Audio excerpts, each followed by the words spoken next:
ఒకదాని అంశాల గురించి తెలుసుకున్నాం.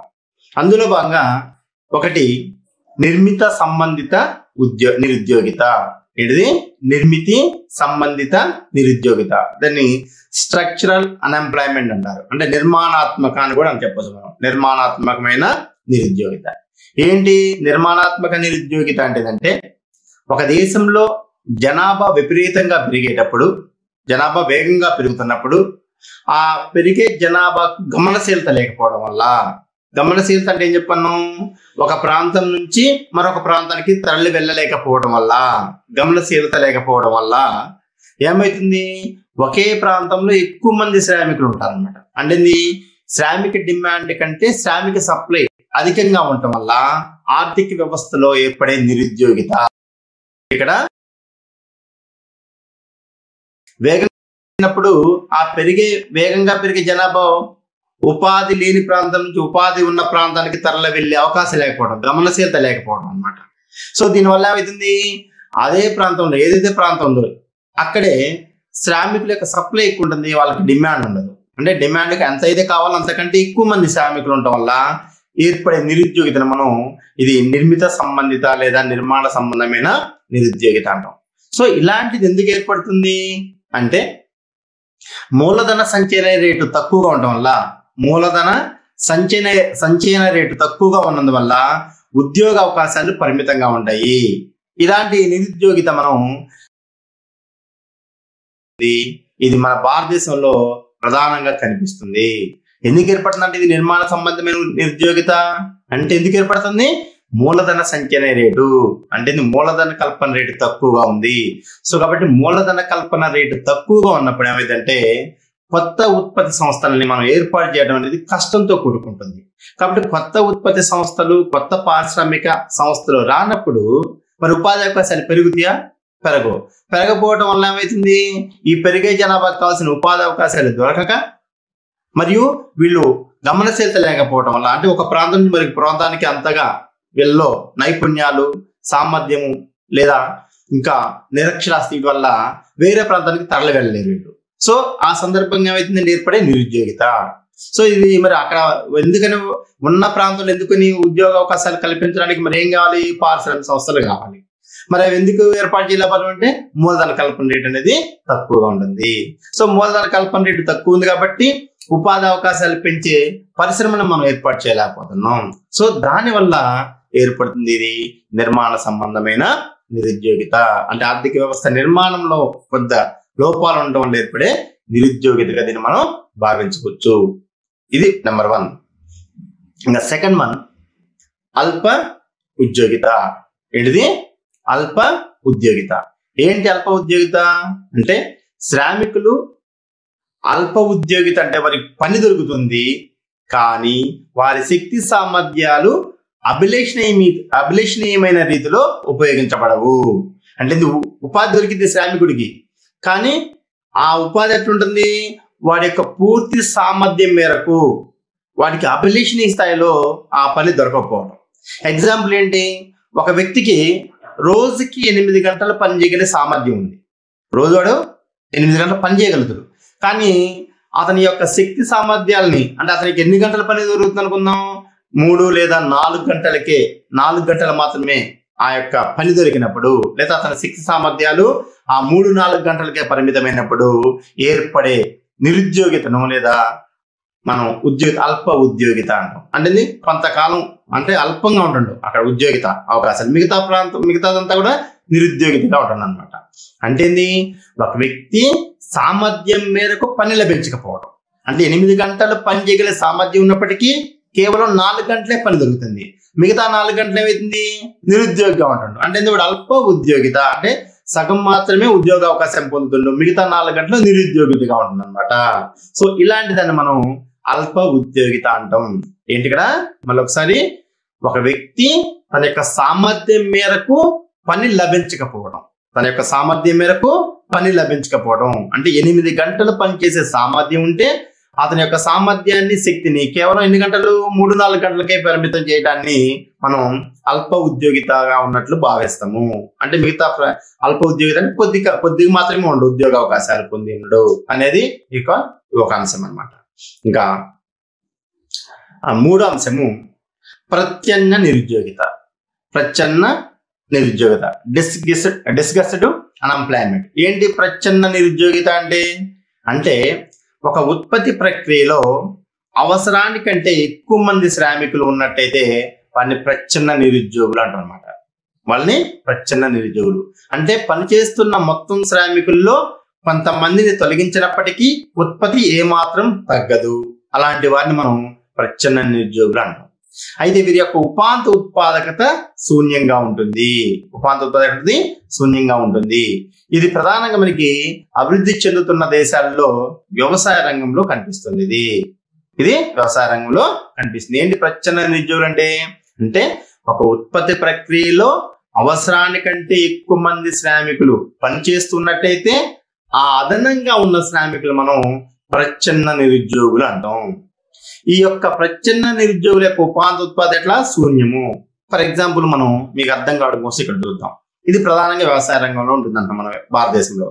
ఏంటి చూడండి, ఇక్కడ వ్యవసాయ రంగంలో ఒక కుటుంబానికి ఒక 3 ఎకరాల భూమి ఉందనుకుందాం. ఒక 3 ఎకరాల భూమి ఉందనుకుందాం, పొలం. ఆ 3 ఎకరాల భూమిని సేద్యం చేయాలంటే ఒక 10,000 రూపాయలు గరిష్టంగా ఖర్చు పెట్టి మరి అతను ఒక 5 మంది శ్రామికుల్ని లేదా ఒక 5 కుటుంబ సభ్యులు కనుక పనిచేస్తున్నట్టయితే ఆ 3 ఎకరాల్లో ఒక 150 బస్తాల ధాన్యం పండిద్ది అనుకున్నాం మనం. ఒక 150 బస్తాల ధాన్యం పండిద్ది. ఎంతమంది శ్రామికులు? ఆ 3 ఎకరాల భూమిలో 10,000 రూపాయలు పెట్టుబడి పెట్టి గరిష్టంగా 5 శ్రామికులు పనిచేస్తే 150 బస్తాల ధాన్యం పండింది అనుకుందాం మనం. అయితే ఆ కుటుంబంలో 7-8 మంది ఉన్నారు ఫర్ ఎగ్జాంపుల్. వాళ్ళు ఏం చేస్తారు? ఆ 7-8 మంది కూడా వాళ్ళ వ్యవసాయ రంగం మీద ఆధారపడి పనిచేస్తుంటారు. అంటే ఇప్పుడు 5 చేసే పని చోట ఎంతమంది చేస్తున్నారు? 7 లేదా 8 మంది పనిచేస్తారు, లేదా 8 మంది పనిచేస్తారు అనుకుందాం. మరి 8 మంది పని చేయడం వల్ల ధాన్యం బస్తాలు ఏమైనా పెరుగుతాయా? పెరగవు. ఎందుకని? ఆ 3 ఎకరాల భూమి మీద 10,000 రూపాయలు గరిష్టంగా పెట్టుబడి పెట్టి శ్రామికులు గరిష్టంగా 5 పనిచేస్తే దాని యొక్క గరిష్ట ఉత్పత్తి 150 బస్తాలు. కాబట్టి 8 మంది పనిచేసినా గానీ శ్రామికులు పెంచినంత మాత్రాన భూమి యొక్క ఉత్పాదక శక్తి పెరిగిద్దా? పెరగదు. సో కాబట్టి 8 మంది ఉన్నప్పటికీ కూడా అదే 150 బస్తాల ధాన్యం పడుతుంది. అంటే అక్కడ అదనంగా ఎంతమంది ఉన్నారు? 3 శ్రామికులు ఉన్నారు. సో ఈ అదనంగా ఉన్న 3 శ్రామికులే మనం ప్రచ్ఛన్న నిరుద్యోగులు అంటున్నాం. ప్రచ్ఛన్న నిరుద్యోగులు. సో ఈ 3 ఉత్పత్తి నుంచి తొలగించినప్పటికీ వీరిని 3 ఉత్పత్తి నుంచి తొలగించినప్పటికీ ఉత్పత్తి ఏమైనా తగ్గిద్దా? తగ్గదు. అంటే అదనపు శ్రామికులు అంటే ఉపాంత శ్రామికులు అంటామండి. కాబట్టి వీళ్ళని పనిలో పెట్టినప్పటికీ ఉత్పత్తి ఏమైనా పెరిగిద్దా? శూన్యము. అలాంటి ఉత్పత్తి కూడా పెరగదు. అదే ఉత్పత్తి 150 బస్తాలు ఉంటుంది. కాబట్టి ఇది ప్రధానంగా వ్యవసాయ రంగంలో కనిపిస్తుంది ప్రచ్ఛన్న నిరుద్యోగిత. కాబట్టి ఈ వ్యవసాయ రంగంలో ఏదైతే అవసరానికి మించి అంటే 5 మించి 8 మంది ఉన్నారు, ఈ అదనంగా ఉన్న శ్రామికులు 3 ఎవరైతే ఉన్నారో వాళ్ళని మనం ప్రచ్ఛన్న నిరుద్యోగులు అంటాం. ఇది ప్రధానంగా వ్యవసాయ రంగంలో కనిపిస్తుంది. వీరి యొక్క ఉపాంత ఉత్పాదకత శూన్యము. అంటే ఉపాంత అంటే అదనంగా అని చెప్పుకున్నాం. ఉత్పాదకత అంటే వీరి వల్ల అదనపు ఉత్పత్తి ఏమైనా వస్తుందా? ఎలాంటిది రాదు. ఈ 3 ఉత్పత్తులు ఉంచినా గానీ ఉత్పత్తి పెరగదు. ఈ 3 ఉత్పత్తి నుంచి తొలగించినా గానీ ఉత్పత్తి తగ్గదు. సో ఎందుకంటే ఆ గరిష్ట సామర్థ్యం 150 బస్తాలు కాబట్టి. సో కాబట్టి ఉత్పత్తి ప్రక్రియలో అవసరానికి మించి ఉన్న శ్రామికులు ఉంటారే, ఆ అదనంగా ఉన్న శ్రామికుల్ని మనం ప్రచ్ఛన్న నిరుద్యోగులు అంటాం. ఇది ప్రధానంగా వ్యవసాయ రంగంలో కనిపిస్తుంది. సో ఇది ఒక రకము. దీని తర్వాత బహిరంగ నిరుద్యోగిత, ఓపెన్ అన్ఎంప్లాయ్మెంట్. ఏంటి బహిరంగ నిరుద్యోగిత? ఏంటి బహిరంగ నిరుద్యోగిత అంటే శ్రామికులు చేయడానికి ఏ పని దొరకనట్లయితే వారందరూ కూడా బహిరంగ నిరుద్యోగితలోకి వస్తారు. ఏంటి పని చేయడానికి ఎలాంటి పని దొరకపోవడం అనమాట. అంటే ఇది ప్రధానంగా ఎట్లుంటది అంటే విద్యను ఆర్జించిన వారు నిరుద్యోగులుగా ఉండడము, నైపుణ్యత లేని కారణంగా శ్రామిక నిరుద్యోగిత ప్రబలడం ఎక్కువ కావడము ఈ రకమైన నిరుద్యోగిత కోవలోకి వస్తుంది. మన యొక్క భారతదేశంలో పని కోసం గ్రామీణ ప్రాంతాల నుంచి పట్టణ ప్రాంతాలకు వలసపోవడం అనేది చాలా తరచుగా కనిపిస్తుంది. దీన్ని కూడా నిరుద్యోగితకు ఉదాహరణగా చెప్పవచ్చు. ఏంటంట అంటే బహిరంగ నిరుద్యోగిత అంటే శ్రామికులు ఇక్కడ పని చేయడానికి ఉన్నారు సిద్ధంగా, కానీ వాళ్ళకి ఎలాంటి పని దొరకట్లేదు. సో ఏంటి సిద్ధంగా ఉన్నారు, వాళ్ళ యొక్క సామర్థ్యం కూడా ఉంది. అంటే ఫర్ ఎగ్జాంపుల్ చాలా మంది చదువుకున్న వాళ్ళు ఉంటారు, విద్యను డిగ్రీ చేసో పీజీలు చేసో బీఈడీ చేసో. సో వాళ్ళకి ఏంటి ఎలాంటి ఉపాధి అవకాశాలు దొరకక, అంటే వాళ్ళ యొక్క జాబ్కి అక్కడ సరైన అవకాశం దొరకక వాళ్ళు ఏం చేస్తారు, ఖాళీగా ఉంటారు అనమాట. అదే విధంగా శ్రామికులు ఉన్నారు, ఒకవేళ ఎగ్జాంపుల్ ఆ శ్రామికులు ఉన్నారనుకో, ఆ శ్రామికులు ఏంటి పనులు ఉన్నాయి అక్కడ ఒక్కోసారి మనకి, కానీ ఆ యొక్క నైపుణ్యత లేని కారణంగా, అంటే ఆ పనికి తగ్గ నైపుణ్యము ఈ శ్రామికులకి లేకపోవడం వల్ల వాళ్ళ పని దొరకకపోవడం, వాళ్ళ యొక్క నైపుణ్యానికి తగ్గ పని దొరకపోవడం అనమాట. సో ఇట్లా అంటే విద్యను ఆర్జించి నిరుద్యోగులకు ఉండటము, ఎలాంటి ఉపాధి అవకాశాలు దొరకక ఒకటి. రెండోదేమో నైపుణ్యత లేని కారణంగా శ్రామికులకి ఉపాధి అవకాశాలు దొరకకపోవడం అనేది ఈ యొక్క బహిరంగ నిరుద్యోగితలోకి వస్తుంది. సో దీనికోసం ఏం చేస్తారంటే మన భారతదేశం ప్రధానంగా ఈ యొక్క వాళ్ళ యొక్క ఏదో ఒక ఉపాధి అవకాశాల కోసం ఆ యొక్క గ్రామాల్లో కనిపిస్తుంది కాబట్టి ఇది ప్రధానంగా వాళ్ళు పట్టణ ప్రాంతాలకి ఏదైనా ఉపాధి అవకాశాలు దొరుకుతాయి అని చెప్పేసి వెళ్ళటం జరుగుతుంది. సో ఇది బహిరంగ నిరుద్యోగిత. ఏంటంటే శ్రామికులు పని చేయడానికి ఎలాంటి పని దొరకపోవడం, ఓకేనా. సో ఇది ప్రధానంగా ఎక్కడ ఉంటుంది, విద్యను ఆర్జించి నిరుద్యోగులుగా ఉన్న వ్యక్తుల్లో, అదేవిధంగా నైపుణ్యత లేని కారణంగా శ్రామికుల్లో నిరుద్యోగిత ఉంటాము. సో ఇలాంటిదంతా కూడా ఓపెన్ బహిరంగ నిరుద్యోగిత అంటారనమాట. దీని తర్వాత మనకి విద్యాయుత నిరుద్యోగిత. విద్యాయుత ఎడ్యుకేషనల్ అన్ఎంప్లాయ్మెంట్.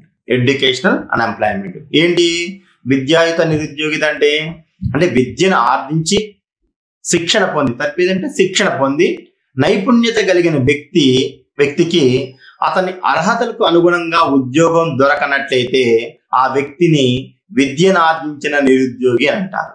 ప్రత్యేకించి భారతదేశం లాంటి అభివృద్ధి చెందుతున్న దేశాల్లో ఈ రకమైన నిరుద్యోగిత సమస్యగా ఉంది.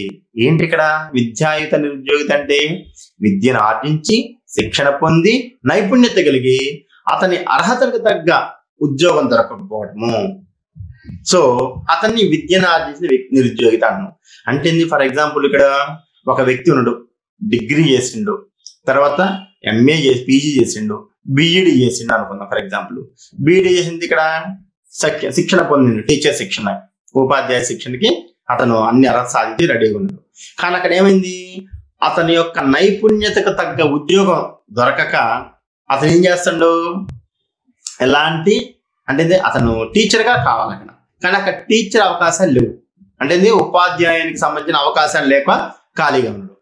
మొత్తం సిద్ధంగా ఉన్నాడు పనిచేయడానికి, ఆయన యొక్క శిక్షణ పొందినడు, తర్వాత నైపుణ్యత ఉంది, లెసన్స్ చెప్పడానికి టీచర్గా ఉపాధ్యాయుడిగా, అతనికి ఎలాంటి ఉపాధి అవకాశాలు దొరకక ఖాళీగా ఉంటుంది అనమాట. సో అలాంటిది. లేదా ఒక ఇంజనీర్ ఉన్నాడు, అతను మంచి బీటెక్ చేసిండు, తర్వాత మంచిగా అతనికి నైపుణ్యం ఉంది, ఏదైనా సరే ఆ యొక్క ఇంజనీరింగ్ విధానంలో నైపుణ్యం కలిగి ఉన్నాడు, కానీ అతనికి ఎలాంటి ఉపాధి అవకాశం లేక బీటెక్ చేసి కూడా ఖాళీగా ఉండటం. చదువుకొని నిరుద్యోగిగా ఉండడం. ఆ చదువుకోవడానికి మామూలు చదువు కాదు అక్కడ. ఏదైతే ఉద్యోగానికి శిక్షణ అవసరం అలాంటి శిక్షణ పొంది అందులో మేలుకులు వచ్చి ఆ యొక్క ఉద్యోగం చేయడానికి పూర్తిగా సిద్ధంగా ఉండవు, కానీ ఆ ఉద్యోగం దొరకట్లేదు అనమాట. అతనికి తగ్గ లేదా అతని యొక్క విద్యకు తగ్గ ఉద్యోగం దొరకకపోవడం. సో ఇలాంటి దాన్ని మనం విద్యాయుత నిరుద్యోగిత అంటాం అనమాట. విద్యను ఆర్జించి శిక్షణ పొంది నైపుణ్యత ఉంది, కానీ ఆ నైపుణ్యానికి తగిన ఉద్యోగం అతనికి దొరకకపోవడం అనేది దాన్ని విద్యాయుత నిరుద్యోగిత అంటాం. ఇది కూడా ప్రజెంట్ మన భారతదేశంలో మరి చాలా ఎక్కువగా ఉంది. అదేవిధంగా అభివృద్ధి చెందుతున్న దేశాల్లో ఇది ఎక్కువగా ఉంది. సో కాబట్టి భారతదేశంలో దాదాపు ఇప్పుడు చెప్పుకునే నిరుద్యోగితలన్నీ కూడా మనకి దాదాపు కనిపిస్తున్నాయి అనమాట. సో ఇదొకటి. దీని తర్వాత సంగృష్ట నిరుద్యోగిత. ఏంటిది సంగృష్ట నిరుద్యోగిత? ఏంటి సంగృష్ట? ఫ్రిక్షనల్. ఏంటి సంగృష్ట నిరుద్యోగిత అంటే, దేశంలో శ్రామికులు ఒక వృత్తి నుండి మరొక వృత్తికి మార్పు చెందే కాలంలో ఏర్పడిన నిరుద్యోగితను సంగృష్ట నిరుద్యోగిత అంటారు. సంగృష్ట నిరుద్యోగిత అంటారు. ఏంటిది? శ్రామిక మార్కెట్లోని అసంపూర్ణత వల్ల శ్రామికులకు ఉద్యోగ అవకాశాల గురించి సరైన అవగాహన లేకపోవడం వల్ల ఈ రకమైన నిరుద్యోగిత ఏర్పడుతుంది. ఏంటి ఇక్కడ ఒక వృత్తి నుంచి మరొక వృత్తికి మార్పు చెందే కాలంలో. ఎందుకు ఈ టైంలో అంటే ఒక వ్యక్తి ఫర్ ఎగ్జాంపుల్ ఏ అనే కంపెనీలో పనిచేస్తాడు. ఏ అనే కంపెనీలో పనిచేసేటప్పుడు ఆ యొక్క ఉద్యోగం నుంచి మళ్ళీ ఏం చేస్తాడు, ఆ యొక్క ఉద్యోగం నచ్చకు లేదా అక్కడ ఉన్న మరి కంపెనీలో ఒకవేళ ఏదైనా టెక్నాలజీలో మార్పులు రావడం వల్ల అంటే సాంకేతిక విజ్ఞానంలో అంటే ఆధునిక యంత్రాలు ప్రవేశపెట్టడం వలన ఏదో ఒక రకంగా ఆ ఉద్యోగాన్ని మరి అక్కడ ఆఫ్ చేసేసి ఇంకొక వృత్తిలోకి అంటే ఏ కంపెనీ నుంచి ఇంకొక బి అనే కంపెనీకి ఏదో పోవాలి కదా. ఆ బి అనే కంపెనీలోకి పోయే టైంలో మధ్యలో కొంతకాలము అతను ఎలాంటి పని లేకుండా ఉపాధి లేకుండా ఉంటాడు. సో అలాంటి పరిస్థితి అంటే ఏ అనే కంపెనీలో పనిచేస్తూ అక్కడ ఆ ఉద్యోగాన్ని ఆఫ్ చేసి ఇంకొక కంపెనీలోకి బి అనే కంపెనీలోకి వెళ్ళే సందర్భంలో కొన్ని రోజుల పాటు మధ్యలో ఉపాధి లేకుండా ఉంటాడు. సో అలాంటి స్థితిని మనం సంగృష్ట నిరుద్యోగిత అంటాం. ఇది ఎప్పుడు ఏర్పడింది, శ్రామిక మార్కెట్ అసంపూర్ణత వల్ల అంటాడు. అంటే ఇది శ్రామికులకి ఆ యొక్క ఉద్యోగ అవకాశం సరిగా అవగాహన లేక ఏ కంపెనీలో పనిచేసిండు, దాంట్లో బంద్ చేసిండు, దాంట్లో అతను జాబ్ని ఆఫ్ చేసేసాడు జాబ్ని. సో ఇంకొక జాబ్కి పోవాలి, ఈ లోపల అతనికి ఆ యొక్క మార్కెట్లో ఎక్కడే ఉద్యోగాలు ఉంది అనేది తెలియదు, ఎత్తుక్కోవాల్సిన పరిస్థితి వస్తుంది. సో ఇంకొక కంపెనీలోకి ఎత్తుక్కునే సందర్భంలో అతను కొన్ని రోజుల పాటు మరి ఎలాంటి ఉపాధి లేకుండా ఉంటాడు కదా.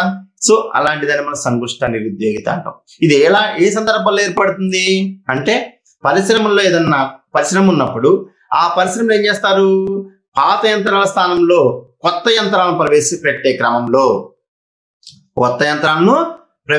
క్రమంలో పాత శ్రామికులను వారిని పని నుంచి తొలగించినట్లయితే అంటే అక్కడ ఏం చేస్తున్నారు, పాత యంత్రాల స్థానం కొత్త యంత్రాలని ప్రవేశపెడుతున్నారు. ప్రవేశపెట్టేటప్పుడు కొన్ని రోజులు అది ఉపయోగం లేకపోవచ్చు, లేదా ఆధునిక యంత్రాలని ప్రవేశపెట్టడం వల్ల ఈ శ్రామికులకి అక్కడ పని లేకుండా ఉండవచ్చు. సో అలాంటి సందర్భంలో ఆ ఆధునిక యంత్రాల యొక్క స్థానంలో ఈ శ్రామికులు ఏం చేస్తారు, తీసేస్తున్నారు. సో కాబట్టి వాళ్ళని పని నుంచి తొలగిస్తున్నారు. సో తొలగించడం అంటే వాళ్ళకి కొంత ఉపాధి అవకాశాలు పోయినట్టే కదా. సో ఆ సందర్భం అన్నమాట. కాబట్టి అనగా కొత్త నైపుణ్యతలు సంతరించుకునే క్రమంలో ఏర్పడే నిరుద్యోగితను సంగృష్ట నిరుద్యోగిత అంటారు అనమాట. ఏమంటారు, సంగృష్ట నిరుద్యోగిత. సింపుల్ గా మనం ఏం గుర్తుపెట్టుకోవాలి, ఒక వ్యక్తి లేదా శ్రామికుడు ఒక వృత్తి నుండి మరొక వృత్తికి మార్పు చెందే క్రమంలో ఏర్పడే నిరుద్యోగిత. అంటే ఒక వ్యక్తి ఏ అనే పరిశ్రమలో పనిచేస్తున్నప్పుడు అక్కడ పనిని ఆఫ్ చేసి ఆ యొక్క పనిని ఆ కంపెనీలో అతను మానివేసి ఇంకొక కంపెనీలోకి ఉద్యోగంలోకి పోదామనుకున్నప్పుడు మధ్యలో కొన్ని రోజుల పాటు ఉంటాడే గ్యాప్తో ఖాళీగా, అలాంటి స్థితిని మనం సంగృష్ట నిరుద్యోగిత అంటారు. ఓకేనా. సో కాబట్టి ఇక్కడ ఇది ఎట్లా ఏర్పడుతుందంటే అంటే టెక్నాలజీని పరిశ్రమలో ఆధునిక యంత్రాలను ప్రవేశపెట్టే క్రమంలో కొంతమంది శ్రామికులు పనిలోంచి తొలగించడం అనేది జరుగుతుంది. సో అలాంటి సందర్భాన్ని మనం సంగృష్ట నిరుద్యోగిత అంటారనమాట. ఇదొక అంశం, చాలా జాగ్రత్తగా గుర్తుపెట్టుకోవాలి, సంగృష్ట నిరుద్యోగిత. అదేవిధంగా 7వది సాంకేతిక పరమైన నిరుద్యోగిత. ఏంటి సాంకేతిక పరమైన నిరుద్యోగిత అంటే ఆర్థిక వ్యవస్థలో నూతన సాంకేతికత ప్రవేశపెట్టడం వల్ల శ్రామికులు తొలగించబడటం ఫలితంగా ఏర్పడే నిరుద్యోగితను సాంకేతిక పరమైన నిరుద్యోగిత అంటారనమాట. ఏంటి, టెక్నాలజీ అంటే ఒక రకంగా ఇది కొద్దిగా మనకి సంగృష్ట నిరుద్యోగిత అనే దానికి కొంత దగ్గరగా ఉంటుంది. ఏంటి ఇక్కడ అంటే ఒక ఆర్థిక వ్యవస్థలో ఒక పరిశ్రమలో అతను ఏం చేస్తాడు, శ్రమ సాంద్రత పద్ధతులు ఉపయోగించినప్పుడు ఏమైంది, శ్రామికులకు ఉపాధి అవకాశాలు లభ్యమైనాయి అక్కడ.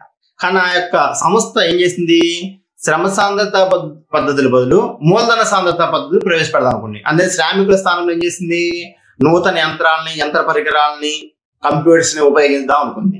సో ఆ సందర్భంలో ఆ శ్రామికులు చేసే పనిని ఈ నూతన సాంకేతిక విజ్ఞానం వల్ల యంత్రాలు ప్రవేశపెట్టడం వల్ల వాళ్ళు ఉపాధి కోల్పోతున్నారు. సో అలాంటి సందర్భాన్ని మనం సాంకేతిక పరమైన నిరుద్యోగిత అంటాం. ఎందుకని, సాంకేతిక విజ్ఞానాన్ని ప్రవేశపెట్టడం వల్ల వాళ్ళు నిరుద్యోగులుగా అవుతున్నారు కాబట్టి, ఎలాంటి ఉపాధి అవకాశాలు లేకుంటున్నారు కాబట్టి. సో అలాంటి సందర్భాన్ని మనం సాంకేతిక పరమైన నిరుద్యోగిత అంటాం. అయితే సంగృష్ట నిరుద్యోగితకి దీని తేడా ఏంటంటే, సంగృష్ట నిరుద్యోగిత ఏం చేస్తుంది, అక్కడ శ్రామికులు అక్కడ నుంచి తొలగించినప్పుడు ఇంకొక వృత్తిలోకి పోతారు ఈ లోపల అనమాట. మధ్య గ్యాప్ ఉండే పరిస్థితిని అంటున్నాం అన్నట్టుగా. ఓకేనా? సో ఇది ఇక్కడ సాంకేతిక పరమైన నిరుద్యోగిత అంటే. దీని తర్వాత మనకి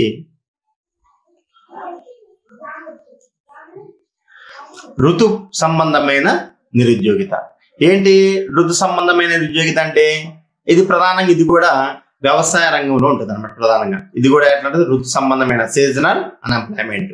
ఇది కూడా ఎక్కడ ప్రధానంగా కనిపిస్తుంది మనకి అంటే వ్యవసాయ రంగంలోనే కనిపిస్తుంది. ఏంటి వ్యవసాయ రంగం అనేది 12 నెలల పాటు, సంవత్సరం నుండి 12 నెలల పాటు పని కల్పిస్తుందా? పని ఉండదు. అంటే వ్యవసాయ రంగం కార్యకలాపాలు ఎట్లుంటాయి? దాదాపు 7 నుంచి 8 నెలలు మాత్రమే ఉంటాయి. కాబట్టి సంవత్సరంలో కొన్ని ఋతువుల్లో మాత్రమే, అంటే కొన్ని నెలల్లో మాత్రమే పని దొరుకుతుంది. మిగతా కొన్ని నెలలు ఏం చేస్తారు? ఎలాంటి పని లేకుండా అతను ఖాళీగా ఉపాధి లేకుండా ఉండవలసి వస్తుంది. సో ఇది ప్రధానంగా ఋతువులను అనుసరించి నిరుద్యోగిత ఏర్పడుతుంది. కాబట్టి దీన్ని ఋతు సంబంధ నిరుద్యోగిత అంటాం. ప్రధానంగా వ్యవసాయ రంగ కార్యకలాపాల్లో పంటల సాగు సమయంలో కానీ, కోతల సమయంలో కానీ అక్కడ ఉన్న శ్రామికులకి అంటే వ్యవసాయ శ్రామికులకి దాదాపు 7 నుంచి 8 నెలలు పని దొరుకుతుంది. మరి మిగతా సమయాల్లో ఏం చేస్తారు? వాళ్ళు పని దొరకదు. సో కాబట్టి వాళ్ళు ఋతువులను అనుసరించి పని దొరకట్లేదు కాబట్టి వాళ్ళని ఋతు సంబంధ నిరుద్యోగులు అంటారు. ఋతు సంబంధ నిరుద్యోగం అంటే ఫర్ ఎగ్జాంపుల్ మనకి భారతదేశంలో మే జూన్ సందర్భాల్లో మనకి పంటల సాగు కొనసాగుతుంది. పంటలు వేయటము, నూర్పిడి చేయడం అన్ని స్టార్ట్ అయింది. ఎప్పటికల్లా దాదాపు జనవరి ఫిబ్రవరి వచ్చేసరికి క్లోజ్ అయింది. తర్వాత ఫిబ్రవరిలో అందరికి దొరక మళ్ళీ అంటే ఫిబ్రవరి మార్చి ఏప్రిల్ మే అంటే ఫిబ్రవరిలో దొరికినా కానీ మార్చి ఏప్రిల్ మేలో వేసవిలో వ్యవసాయ రంగ కార్యకలాపాలు పెద్దగా ఏమీ ఉండవు. సో కాబట్టి ఆ 3 నెలలు ఏం చేస్తారు? ఉపాధి లేకుండా ఉంటారు వ్యవసాయ శ్రామికులు ప్రధానంగా గ్రామీణ ప్రాంతాల్లో. సో కాబట్టి ఏమైంది అక్కడ అంటే ఆ ఋతువులను బట్టి వాళ్ళు ఉపాధి కోల్పోతున్నారు కాబట్టి మనం ఋతు సంబంధిత నిరుద్యోగిత అంటమాట. కాబట్టి శ్రామికులకి సంవత్సరం అంతా పని దొరకని పరిస్థితి అంటే కొన్ని ఋతువుల్లో పని ఉండి కొన్ని ఋతువుల్లో పని లేనప్పుడు ఏర్పడే నిరుద్యోగిత. ఇది ప్రధానంగా వ్యవసాయ రంగంలో కనిపిస్తుంది. అంటే వ్యవసాయ రంగంలో సంవత్సరం పాటు పని దొరకదు. కేవలం 7 నుంచి 8 నెలలు మాత్రమే పని దొరుకుతుంది. మిగతా సమయంలో పని దొరకదు. అంటే ఆ ఋతువును అనుసరిస్తే వాళ్ళకి పని దొరకట్లేదు కాబట్టి దాన్ని ఋతు సంబంధ నిరుద్యోగిత అని చెప్పేసి మనం చెప్పుకోవడం జరుగుతుంది అనమాట. ఇది కూడా మన భారతదేశంలో ప్రధానంగా కనిపిస్తుంది. సో కాబట్టి ప్రభుత్వాలు ఏం చేస్తున్నాయి అంటే ఈ యొక్క వేసవి కాలంలో ప్రధానంగా ఉపాధి హామీ పథకాలను ప్రవేశపెట్టి వాళ్ళకి ఉపాధి అవకాశం కల్పించడం జరుగుతుంది. ప్రధానంగా ఎండాకాలంలో ఎందుకు జరుగుతాయి ఉపాధి అవకాశాలు, ఉపాధి హామీ పథకాలు? సో అంటే అది అన్నమాట సందర్భం. సో నెక్స్ట్ వన్ మనకి చక్రీయ నిరుద్యోగిత. ఏంటి చక్రీయ నిరుద్యోగిత అంటే? ఇది కూడా ప్రధానంగా మనకి అభివృద్ధి చెందిన దేశాల్లో ఇది వ్యాపార కార్యకలాపాల్లో మందకొడితనం ఏర్పడటం వల్ల సాధారణంగా ఏర్పడే నిరుద్యోగిత. అంటే అన్ని దేశాలు కూడా వ్యాపార చక్రాల చట్టంలో చిక్కుకొని ఉంటాయి కాబట్టి ఉత్పత్తి దశ ఉచ్చ దశలో ఉన్నప్పుడు ఉద్యోగిత స్థాయి హెచ్చు స్థాయిలో ఉంటుంది. ఉత్పత్తి తగ్గు దశలో ఉన్నప్పుడు ఉద్యోగిత స్థాయి తగ్గుముఖం బట్టి తిరిగి ఈ చక్రీయ భ్రమణంలో ఉద్యోగిత స్థాయిలో మారుతూ ఉంటాయి కాబట్టి దీన్ని చక్రీయ నిరుద్యోగిత అంటాం. ఏంటి అంటే ప్రధానంగా ఇది వ్యాపార కార్యకలాపాలు. అంటే వ్యాపార కార్యకలాపాల మందకొడితనం అంటే ఏంటి అంటే వ్యాపార రంగంలో ఆర్థిక వ్యవస్థలో మార్పులు చోటు చేసుకుంటాయి. ఎప్పుడు కూడా వ్యాపారం అనేది మంచిగా ఉచ్చ స్థితిలో అంటే మంచి లాభాలతోనే గరిష్ట లాభాలతోనే ఆర్జించి ఉండదు. ఒక్కోసారి ఏమవుతుంటది అంటే లాభస్థాయిలు పడిపోయి ఉత్పత్తిలో నష్టాలు వచ్చి మరి అది ఉచ్చ స్థితి నుంచి మరి తగ్గు దశలో కూడా ఉత్పత్తి తగ్గు దశ పట్టే అవకాశం కూడా ఉంటుంది ఆర్థిక వ్యవస్థలో మార్పుల వల్ల. సో ఎప్పుడైతే కనుక ఆర్థిక ఉత్పత్తి బాగా ఉండి మంచి లాభాలు వచ్చి ఉన్నత స్థితిలో ఉన్నప్పుడు ఏమైందంటే అందరికీ కూడా ఉద్యోగ అవకాశాలు దొరుకుతాయి. ఎందుకంటే ఉత్పత్తి బాగా జరుగుతుంటుంది, దానికి తగ్గ డిమాండ్ ఉంది. సో కాబట్టి ఏమైతుంది ఉత్పత్తికి డిమాండ్ ఉన్నప్పుడు కొత్త ఉత్పత్తి చేయాలి కాబట్టి శ్రామికులకి అదనంగా ఉపాధి అవకాశాలు బాగా దొరుకుతాయి. అయితే ఆర్థిక వ్యవస్థలో కొన్ని కార్యకలాపాల వల్ల ఏమైంది ఉత్పత్తి తగ్గు దశలో పోయింది. అంటే తమ వస్తువులకి సరైన డిమాండ్ లేకపోవటం అనమాట. సో డిమాండ్ లేనప్పుడు ఉత్పత్తి ఆగిపోయే ఆ ఉత్పత్తి తగ్గే అవకాశం ఉంటుంది. ఉత్పత్తి తగ్గేటప్పుడు మరి పారిశ్రామిక సంస్థలు కానీ ఏదైనా సరే పారిశ్రామిక ఉత్పత్తి సంస్థలు మరి ఉత్పత్తి తక్కువ ఉన్నప్పుడు కూడా శ్రామికులు ఎక్కువగా నియమించుకుంటాయా? నియమించుకోవు. ఎప్పుడైతే కనుక ఉత్పత్తి తగ్గిందో వాళ్ళకి అంటే ఆ ఉత్పత్తికి తగ్గ డిమాండ్ లేదో ఉత్పత్తి తగ్గినప్పుడు అందులో ఉన్న శ్రామికులు కొంతమంది తొలగించడం జరుగుతుంది. ఈ తొలగించే టైంలో వాళ్ళు ఏం చేస్తారు? కొంతమంది నిరుద్యోగులుగా ఉంటారు. మళ్ళీ ఉచ్చ స్థితిలోకి వచ్చిన మళ్ళీ వాళ్ళకు ఉపాధి అవకాశాలు జరుగుతాయి. అంటే ఏంది? ఒక భ్రమణం, ఒక చక్రం లాగా. అంటే ఒక చక్రం ఏదైతే కనుక అప్ అండ్ డౌన్స్ తో ఒక పాయింట్ కేంద్ర బిందువుగా ఒక పాయింట్ పెట్టుకున్నప్పుడు ఒక పాయింట్ మనం అది ఆ పాయింట్ అప్ వెళ్తుంది, డౌన్కి వెళ్తుంది, అప్కి వెళ్తుంది, డౌన్కి వెళ్తుంది. అప్పుగా ఉన్నప్పుడేమో ఉపాధి అవకాశాలు మెరుగ్గా ఉంటాయి. అదే కనుక తగ్గు దశలో ఉన్నప్పుడేమో ఉపాధి అవకాశాలు తగ్గుతాయి అనమాట. ఇట్లా సైకిల్ చక్రం కనుక ఏదైతే తిరుగుతుందో దాని యొక్క ఆ విధంగా ఉపాధి అవకాశాలు పెరగటము, ఉపాధి అవకాశాలు మళ్ళీ తగ్గటం, మళ్ళీ ఉన్నత స్థితిలోకి వచ్చినప్పుడు ఉత్పత్తి మళ్ళీ ఉద్యోగ అవకాశాలు పెరగటం, మళ్ళీ ఏదైనా ఆర్థిక వ్యవస్థలో లోటుపాట్ల వల్ల కానీ కొన్ని లేదా మార్పుల వల్ల కానీ ఉత్పత్తి తగ్గుదశలోకి వచ్చిందనుకో మళ్ళీ ఉద్యోగ అవకాశాలు తగ్గిపోవడం. ఇట్లా ఒక్కో ఉచ్చ స్థితిలో ఉన్నప్పుడేమో ఉత్పత్తి అనేది ఉన్నత స్థితిలో ఉన్నప్పుడేమో మరి ఉద్యోగ అవకాశాలు మెరుగ్గా ఉండి ఏదైనా తగ్గు దశలో ఉన్నప్పుడు ఉద్యోగ అవకాశాలు కోల్పోవడం జరుగుతుందో ఇట్లా ఈ యొక్క భ్రమణంలో ఈ యొక్క చక్రీయ భ్రమణంలో ఉద్యోగస్థ స్థాయి మారుతూ ఉంటుంది అనమాట, పెరగటము తగ్గటము. సో ఇలాంటి సందర్భాన్ని మనం చక్రీయ నిరుద్యోగిత అంటారు. చక్రీయ నిరుద్యోగిత అని చెప్పేసి మనం చెప్పుకోవచ్చు అనమాట. ఇది ఒక అంశం. దీని తర్వాత మనకి నిరుద్యోగిత భావనకు సంబంధించి మరి NSSO ఒక సర్వే చేసింది, నేషనల్ శాంపిల్ సర్వే ఆర్గనైజేషన్ వాళ్ళు. వాళ్ళు ఏం చెప్పారంటే నిరుద్యోగం సంబంధించి ఒక వ్యక్తి రోజుకి 8 గంటలు లేదా 273 రోజులు పనిచేస్తే అతను ప్రామాణిక సంవత్సర ఉద్యోగిగా పరిగణిస్తారు. సో ఈ NSSO తన యొక్క పరిశీలనలో ఒక నిరుద్యోగికి సంబంధించి 3 అంచనాలు ఉత్పన్నమయ్యాయని చెప్పేసి చెప్తుంది. ఏంటంటే ఇక్కడ ఒక వ్యక్తి రోజుకి 8 గంటలు పనిచేయాలి, సంవత్సరంలో 273 రోజులు పనిచేస్తే అతను ప్రామాణిక అంటే సంవత్సర ఉద్యోగిగా పరిగణిస్తారు. సో వాళ్ళు చెప్పిన కొన్ని అంశాలను బట్టి వాళ్ళు 3 రకాల నిరుద్యోగితలను అంచనా వేయడం జరిగింది. ఏమిటి అవి? ఒకటి చూడండి ఇక్కడ, ఒక వ్యక్తి నిరంతర నిరుద్యోగిత లేదా సాధారణ స్థితి గల నిరుద్యోగిత. అంటే ఒక వ్యక్తి పని చేయడానికి ఇష్టపడి పని కోసం ప్రయత్నం చేసి సంవత్సరంలో అధికంగా ఖాళీ ఉండటం. అంటే ఇది శాశ్వత ఉద్యోగ అన్వేషణలో ఉన్న విద్యావంతులకు నైపుణ్యత గల వారికి ఈ రకమైన భావన చాలా సరిపోతుంది. దీన్నే మనం బహిరంగ నిరుద్యోగిత అని కూడా అంటాం. ఇందాక మనం చెప్పుకున్నాం ఓపెన్ అన్ఎంప్లాయ్మెంట్ అని. ఏంటి? ఒక వ్యక్తి పని చేయడానికి ఇష్టపడ్డాడు, పని కోసం ప్రయత్నం చేసిండు, కానీ ఎక్కువ రోజులు ఖాళీగా ఉంటాడు. అంతేంది? అతని యొక్క విద్యావంతులకి పని లేకపోవడం, నైపుణ్యత గల వారికి పని లేకపోవడం. ఇందాక మనం గత క్లాసులో నిరుద్యోగిత రకాలు చెప్పేటప్పుడు మనం బహిరంగ నిరుద్యోగ ఈరోజు ఇంటర్మీడియట్ ద్వితీయ సంవత్సరంలో భాగంగా 3వ యూనిట్ జాతీయ ఆదాయము, పేదరికము, నిరుద్యోగిత. ఈ యొక్క 3వ యూనిట్లో భాగంగా మనం ఈరోజు జాతీయ ఆదాయం అంటే ఏంటి, మరి జాతీయ ఆదాయంలో వివిధ రంగాల యొక్క వాటా ఎట్లుందనేది మనం తెలుసుకుందాం. సో ముందుగా మనం ఈ వివిధ రంగాల వాటాల గురించి తెలుసుకునే ముందుగా అసలు జాతీయ ఆదాయం అంటే ఏందో మనం ఒకసారి దాన్ని మనం తెలుసుకున్నాం. ఎందుకంటే ఫస్ట్ ఇయర్ లో మనం జాతీయ ఆదాయం అంటే తెలుసుకున్నాం. సో మళ్ళీ ఒకసారి దాన్ని రిమెంబర్ చేసుకున్నాం. జాతీయ ఆదాయం అంటే ఏంటంటే ఒక దేశంలో ఒక సంవత్సర కాలంలో ఉత్పత్తి అయిన అంతిమ వస్తు సేవల విలువని మనం జాతీయ ఆదాయం అంటాం. ఒక దేశంలో ఒక సంవత్సర కాలంలో ఉత్పత్తి అయిన అంతిమ వస్తు సేవల విలువనే జాతీయ ఆదాయం అని చెప్తాం మనం. సో ఏంటి? ఒక దేశం అంటే ఫర్ ఎగ్జాంపుల్ ఇండియా ఉంది, మన ఇండియా భారతదేశం ఒక దేశం. ఒక సంవత్సర కాలంలో అంటే 2018-19 అనుకుందాం మనం. ఈ ఒక సంవత్సర కాలంలో దేశంలో ఉత్పత్తి అయిన అంతిమ వస్తువులు ఒక 100 వస్తువులు ఉత్పత్తి అయిన అనుకుందాం మనం. ఈ 100 వస్తువుల యొక్క అంతిమ విలువ అంటే వాటి విలువ అంటే ధర, అంటే వాటి వస్తువుల యొక్క ఒక్కో ధర ఎంత అనుకుందాం? ఫర్ ఎగ్జాంపుల్ 10 రూపాయలు అనుకుందాం.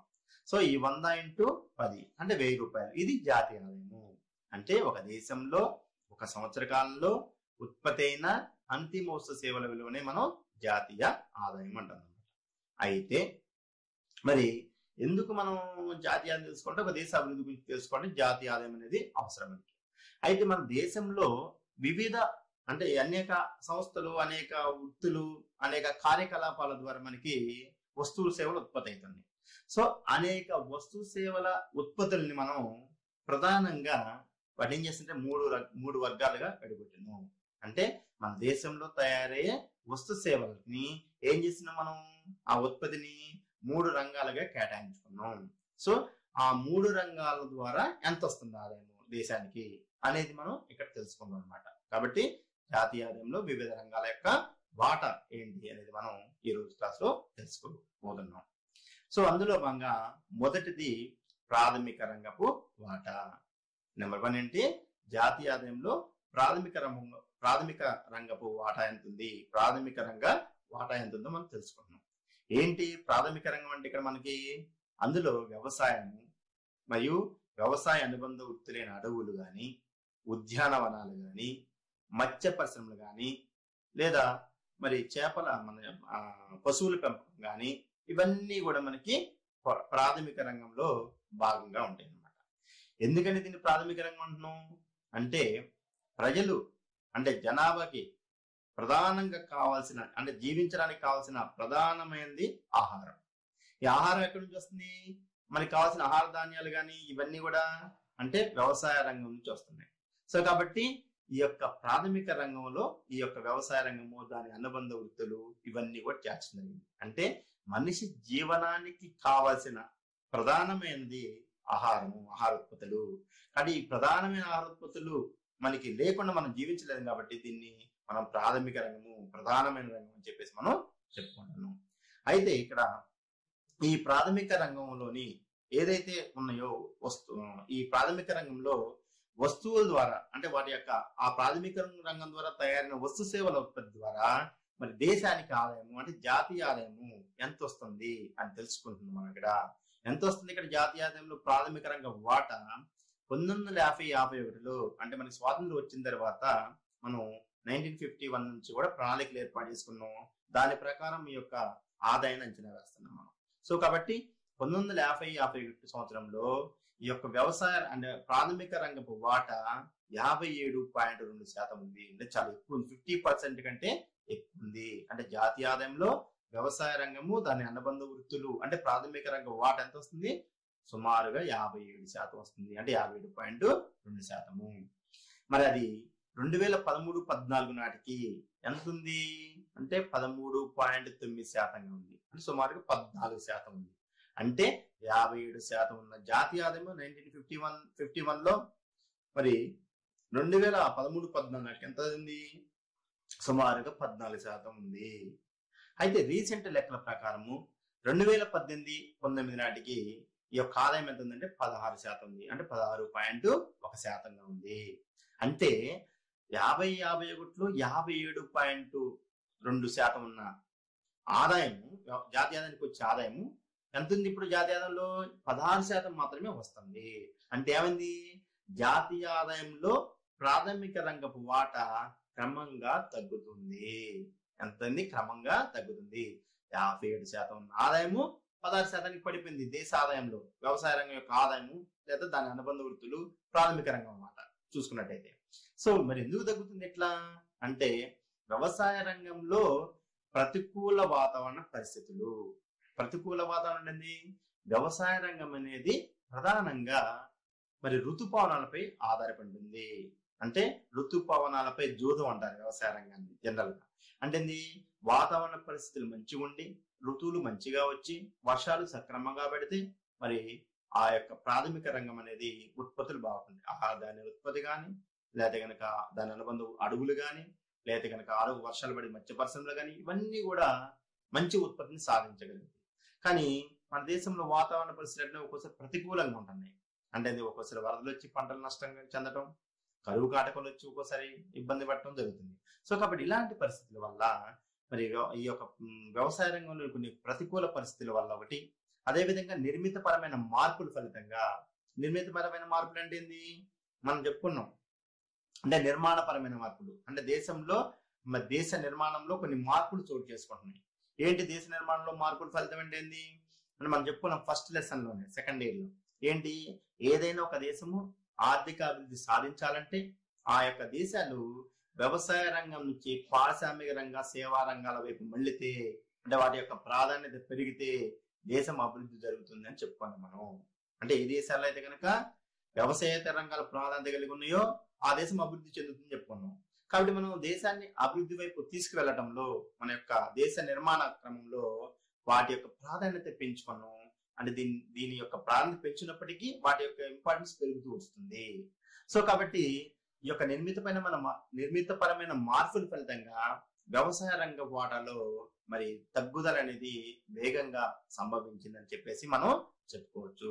అయితే మరి వ్యవసాయ రంగ ప్రాధాన్యత తగ్గింది, పారిశ్రామిక రంగ ప్రాధాన్యతలు పెరుగుతున్న జాతీయ ఆదాయం అన్నప్పుడు మన దేశము మన అభివృద్ధి చెందింది అనుకుంటామా? చెందలేదు, చెందుతుంది. ఎందుకని అంటే తగ్గినంత మాత్రాన వృద్ధి రేటు మాత్రం లేదు. మళ్ళీ ఏంటి మన యొక్క ఎగ్జాంపుల్ అక్కడ ఇచ్చాం.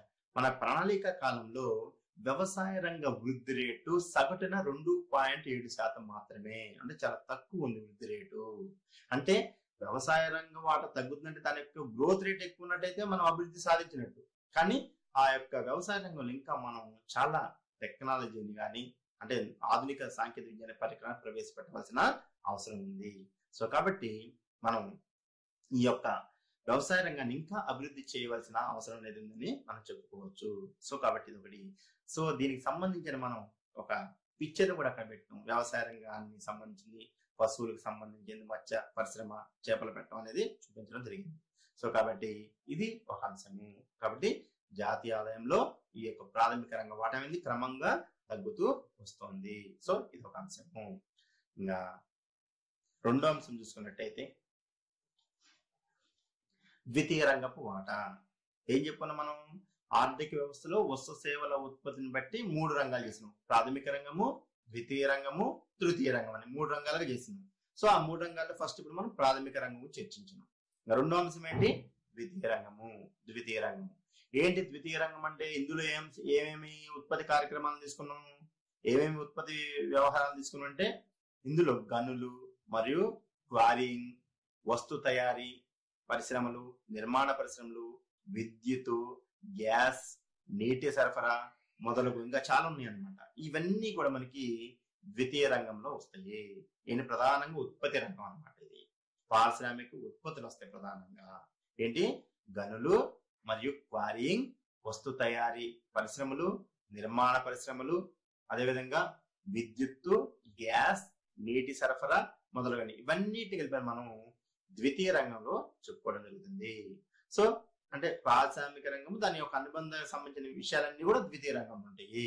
సో ఈ యొక్క రంగం నుంచి, ద్వితీయ రంగం నుంచి మరి జాతీయ ఆదాయానికి ఎంత వస్తుంది ఆదాయం అని చూసుకున్నట్టయితే జాతీయ ఆదాయం ఈ రంగంలో వాటా మరి వృద్ధి క్రమంలో మొదట పెరుగుతూ ఉంది. సో జాతీయ ఆదాయంలో మనం చూసినట్టయితే వస్తువు తయారీ రంగ వాటా చూసినట్టయితే చూడండి, ఇక్కడ 1950-51లో 15% ఉండే ద్వితీయ రంగ వాటా జాతీయ ఆదాయంలో మరి 2013-14 నాటికి 26.2% పెరిగింది. ఎంత పెరిగింది? ద్వితీయ రంగ వాటా జాతీయ ఆదాయంలో 1950-51లో 15% ఉన్నట్లయితే అది 2013-14 26% పెరిగింది. అంటే సుమారుగా 11% పెరుగుదల సాధించడం జరిగింది.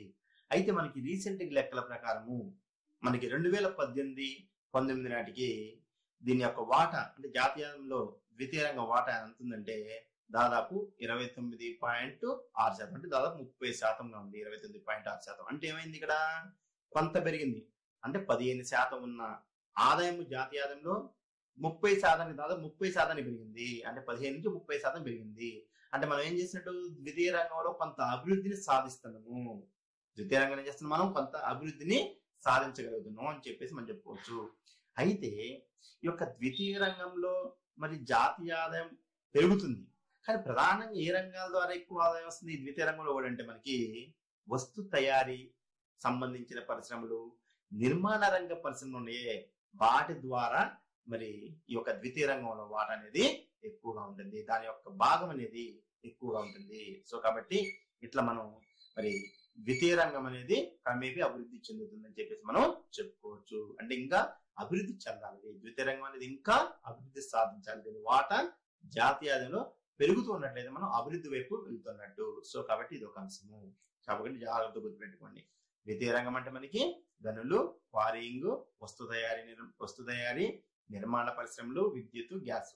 సో దీని వాటా అనేది క్రమంగా జాతీయతలో పెరుగుతూ ఉంది. అంటే 15% ఉన్న జాతీయ ఆదాయం 1950లో మరి 2018 నాటికి దాదాపు 30% పెరిగింది జాతీయ ఆదాయంలో దీని యొక్క వాటా. సో ఇది ఒక అంశము. దాని తర్వాత మనం మూడో అంశం. ఇంకా మూడో అంశం చూసుకున్నట్టయితే జాతీయ ఆదాయంలో మూడో రంగ వాటా తృతీయ రంగ వాటా. ఈ తృతీయ రంగాన్ని మనం సేవా రంగం అని కూడా అంటాం. అంటారు సేవా రంగం అని కూడా అంటాం. ఎందుకంటే మొత్తం కూడా ఇందులో ఈ తృతీయ రంగంలో సేవలకు సంబంధించిన అన్ని సేవలకు సంబంధించిన అన్ని వ్యవహారాలను ఇందులో మనం తీసుకోవడం జరిగింది. సేవలకు సంబంధించిన అన్ని సంస్థల్ని చూడండి. ఇక్కడ ఈ యొక్క తృతీయ రంగంలో ప్రధానంగా ఏమొస్తున్నాయి?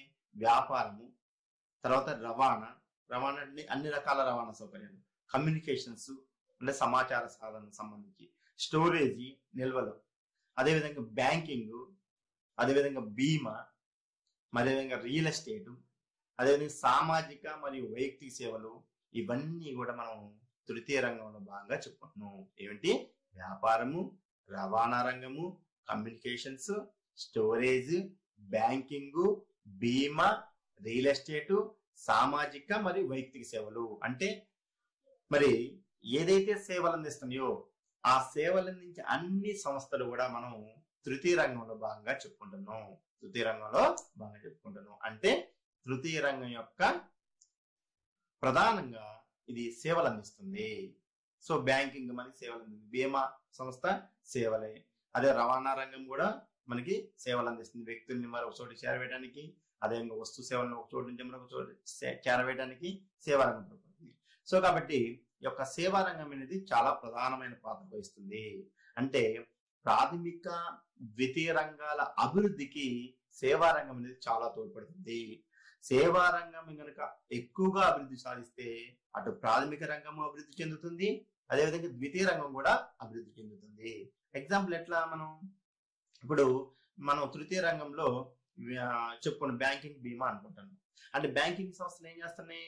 వ్యవసాయదానికి రుణాలు ఇస్తాయి, డెవలప్మెంట్ చేసే వ్యవసాయదానికి రుణాలు ఇస్తాయి, వ్యవసాయ పరికరాల కొనుగోలు కోసము, లేదా కనుక వాళ్ళ యొక్క మరి పెట్టుబడుల కోసము రుణాలు ఇచ్చి ఆ రంగం అభివృద్ధి చెందుతుంది. అదేవిధంగా పరిశ్రమలకు కూడా రుణాలు ఇస్తాయి, కాబట్టి కొత్త పరిశ్రమలు ఏర్పాటు చేయడానికి అవకాశం ఉంటుంది. సో కాబట్టి ఇక్కడ తృతీయ రంగం అనేది అభివృద్ధి సాధిస్తే రవాణా, అదేవిధంగా రవాణా సౌకర్యాలు, ఒక పరిశ్రమకి కావాల్సిన ముడి పదార్థాలని చేరవేయాలంటే మరి ఆ పరిశ్రమ ఏర్పాటు చేసిన దగ్గరే ఉండవుగా ముడి పదార్థాలు, వేరే ప్రాంతాల నుంచి చేరవేయాలి. కాబట్టి రవాణా రంగం అభివృద్ధి చెందితే అటు పారిశ్రామిక రంగానికి కావాల్సిన ముడి పదార్థాలు ఎక్కడున్నా కానీ తీసుకొచ్చేసి ఆ యొక్క ఉత్పత్తి ఏదైతే ఉందో ఉత్పత్తి జరుగుతుందో అక్కడ మరి షిఫ్ట్ అంటే ఎగుమతి చేయడానికి అవకాశం ఉంటుంది. కాబట్టి ఇక్కడ ఈ రంగం అనేది అభివృద్ధి సాధిస్తే మరి మిగతా రంగాల అభివృద్ధికి కూడా తోడ్పడుతుంది తృతీయ రంగం అనేది. సో ఇలాంటి తృతీయ రంగం అనేది మరి ఎంత వాటా ఇస్తుంది జాతీయ ఆదాయానికి అని చూసినట్టయితే మరి జాతీయ ఆదాయం దీని వాటా 1950-51 సంవత్సరంలో 29.6% ఉంది. ఎంత ఉంది? 29.6%. మరి అది 2013-14 నాటికి ఎంత పెరిగింది? దాదాపు 59.9, అంటే 60% మీద పెరిగింది. 59.9%, అంటే సుమారుగా దాదాపుగా 60% పెరిగింది. అంటే 29.6% ఉన్న జాతీయ ఆదాయంలో దీని వాటా 2013-14 నాటికి ఎంత వచ్చింది? దాదాపు 59.9% పెరిగింది.